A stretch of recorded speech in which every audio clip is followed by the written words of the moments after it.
Hi everyone, it's Stu from 3B, and I thought this time we'll have a bit of a chat, a bit of a chinwag, a bit of a shindig, and I just kind of want to create a bit of like a fireside chat, I guess, about all the things that are happening right now in terms of tech, and we've got an awful lot going on. My nerdy brain is just going with all the stuff that is here already in terms of sort of TVs, AVRs, although mine's not kind of working that well. All the crap that I've bought the last few months and spent a stupid amount of money on, and then all the stuff that's coming up in the next couple of months, 12 weeks, is just beyond crazy. And I kind of want to get your take on it, your feel on all of this and where you're going with it. So the three things currently, there could be four, but the three things that are really sort of floating around very much in everyone's nerdy brains right now are, of course, the Sony PlayStation 5, the Xbox Series X and S, which was announced just the other day officially, and of course the Nvidia graphics cards. So let's just talk about Nvidia first, because that's kind of more interesting, because we've had PS5 and Xbox Series X going on for an age now, and everyone knows that everyone pretty much knows everything now about that'll be the word I'm looking for, from the price on the PlayStation 5, which I would imagine will get announced, but we'll get onto that in a minute. So Nvidia 3000 series graphics cards, the 30, 60, 70, 80 and 90. Now I'm starting to think if it's just 70, 80 and 90. I think it's 60, 70, 80 and 90. Anyway, the point I'm making is that they came out, or will come out very soon, on the, I think it's the 16th and the 25th of this month, and then I think the 3070 is in October. And they've just kind of just blown us away with an amazing price to performance ratio that just makes my 2080 Ti that I bought couple of years ago, well, when was it, 2 years ago, can't remember now, and the stupid amount I spent on that look like a whimpering small child in the corner that's hugging his sandwiches. You know, I don't know what I'm talking about, but you get the idea. Basically the 30, I think it's the 3070 is more powerful than the 2080 Ti, which is ridiculous when you consider that the 2080 Ti was £1,000,000. And idiots like me go out and buy them. So the question begs then, what will I do? Well, this is what I am doing, and I'm curious as to what you're going to be doing with regards I just realized I've not turned on the other light. Hold on. Sorry, this will all be edited out, honestly. There we go. Bit brighter now. Oh, the light's blinding. So the question begs then, you know, sort of not only what I'm going to do, and I'll talk about that in a minute, but more the point that's more interesting to me, at least, of what you guys are going to be doing. You know, do you have 2080, a 1080, a Ti perhaps, or a 1070 or 2070, 2060, or perhaps you have one of the AMD cards, which are really good, really capable, and they kind of stole quite a bit of thunder from Nvidia with being this huge great proposition of being good price to performance, whereas Nvidia was stupid price but great performance. Now Nvidia have really good price, not great price, but really good price to astonishing performance. And apparently AMD are going to do an announcement later in, I think it's October, where they're certainly going to be announcing their new Ryzen 3 cards. And I have an original Threadripper. I won't be upgrading that, as the performance I'll get out of it would be negligible, I imagine, to what I do with my PC. What I do on my PC. So yeah, there's that. And then of course we have the possibly the announcement of new AMD graphics cards, because AMD are certainly not going to be sitting on their laurels and weeping into their beer thinking, oh bloody no, Nvidia have done it again, Nvidia have done it again. They won't be doing that. They've learnt their lesson. They've got a ton more money now, and they've been doing incredibly well and dominating Intel over the CPU front. So it will be very interesting to see what happens. So I'm very curious as to where you are. Let me know in the comments below with regards to the whole sort of card you have now and card you either will or hope to get in the next 6 months, year or so. Because I don't suppose we're going to be getting any fundamental shift in graphics cards over the next sort of 2 years again. We might get a third generation of the RTX sort of cards, maybe I reckon in another 2, maybe 3 years. We're going to get TIs and S's and Supers and so on from Nvidia, of course. But yeah, those are going to be a fair. I think the TIs will probably be released sort of spring next year, I would imagine. Anyway, I'm more curious as to what you're going to do, but this is what I'm doing. My TI, my 2080 Ti is on eBay as we speak, and it's doing all right. I've had some ridiculous offers. It's like, hey man, I'll give you £200 for your water-cooled 2080 Ti, and yeah, because you know the market's really shit right now, and you think, yeah, come on, yeah. It's quite clear that I built my own PC and I've put together this water cooling system and so on, so you'd think I would know that it's at least worth a bit more than that.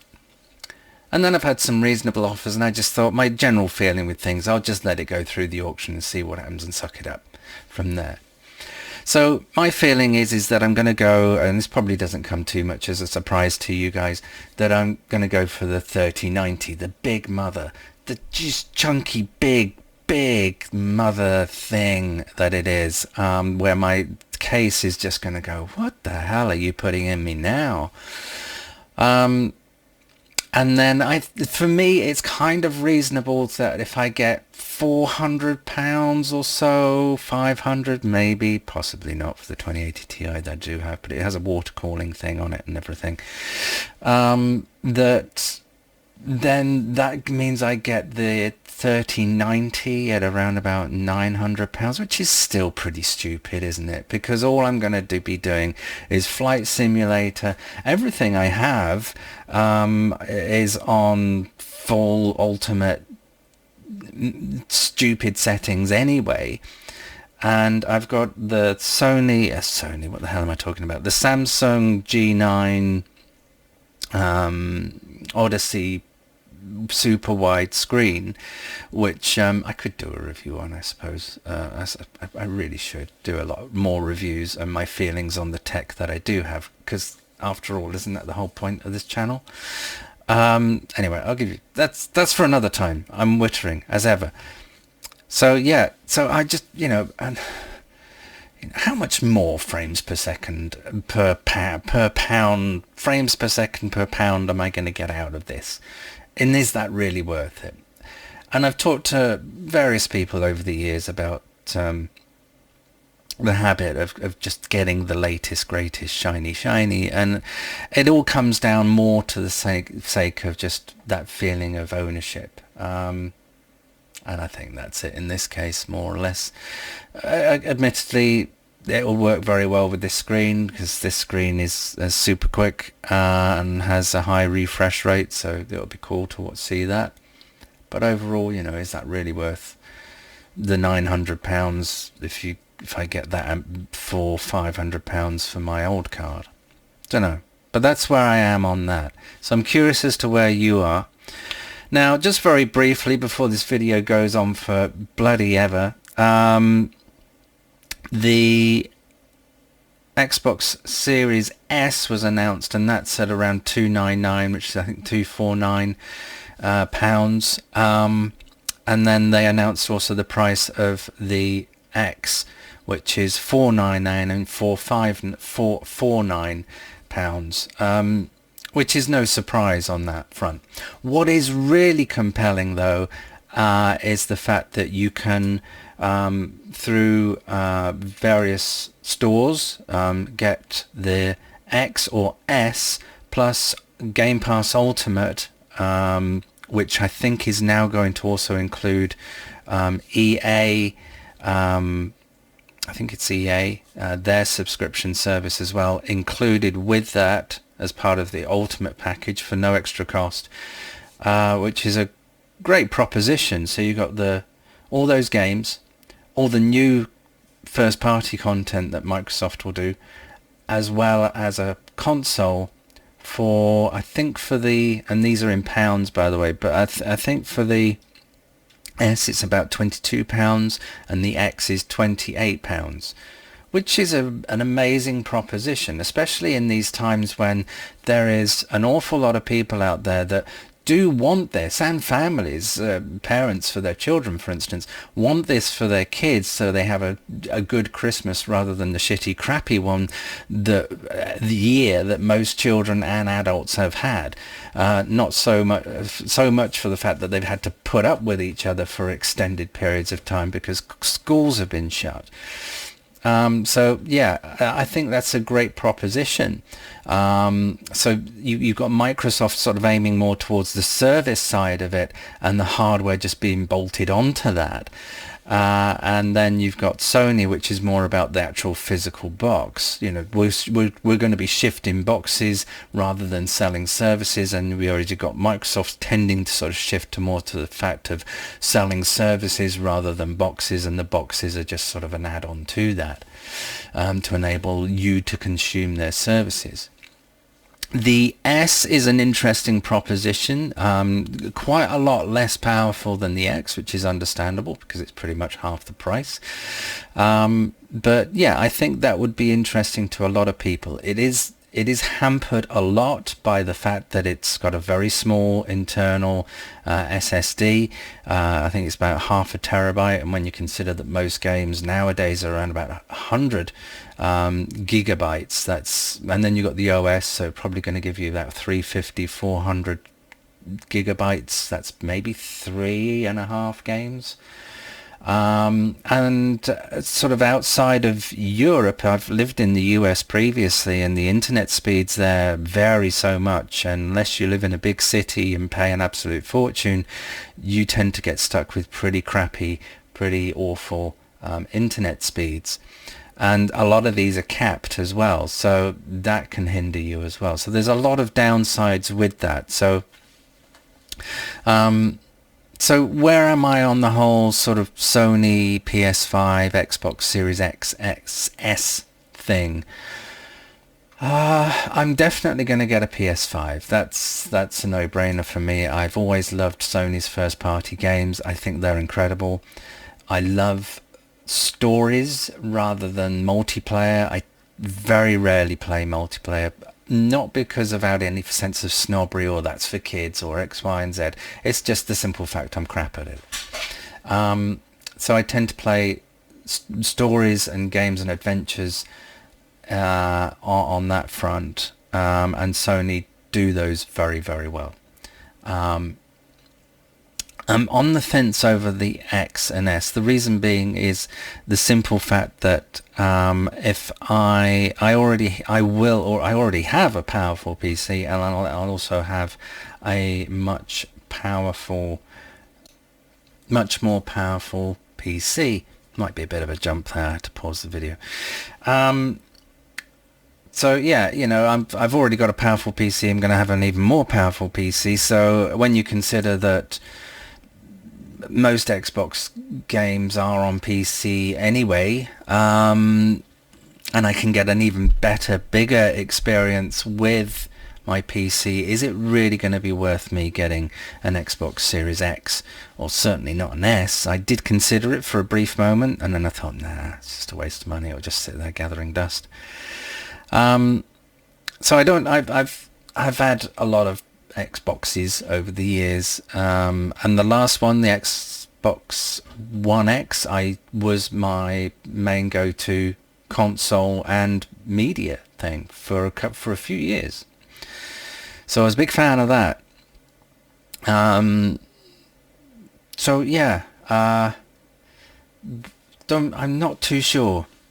Because there is the whole point of being able to sit down in front of the TV or have it come through my projector, and I can do the same. I can just sort of feed it from my PC, but there is the thing of just things are a lot easier on console, and I do like that.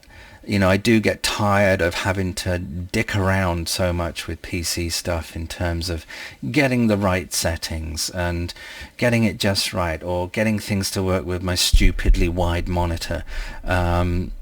There is always a lot of dickage that I have to do, dicking around with games on my PC. Or sometimes they just don't work and crap out and crash. Not that often, but there is a degree of that.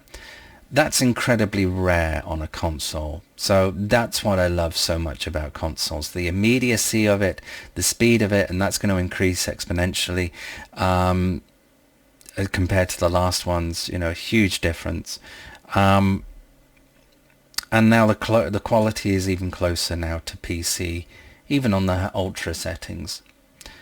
And in reality of it all, it's difficult to see once you're playing a game and involved in it the differences between, say, high and ultra. It is once you're in the game and you're doing it and everything else, you're not looking at whether, you know, the volume of the clouds is a bit better processed or whatever. You know, that's probably just me and my shit eyes, but hey, so let me know what your thoughts are with, you know, are you going to be outrightly buying a Xbox Series X or S?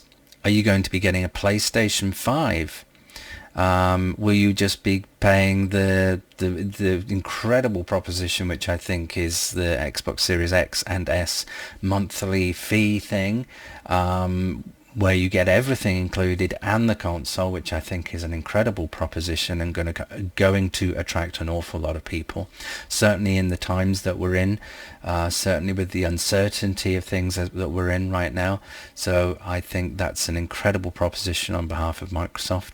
PS5 is very likely going to be around about the same price as the Xbox Series X, and the discless version of the PlayStation 5 I'm not too keen on, but it'd be interesting where they're going to price that, because how the public see that is kind of, well, that's Sony's version of what the Xbox Series S is, whereas technically all it is the same as the PS5, just without the disc. So that console, the discless version of the PS5, could actually be hit because of that assumption that that's a less powerful PS5 when it isn't.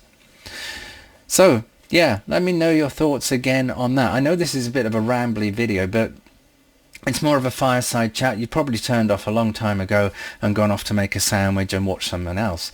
But yeah, I just thought I'd leave that out there.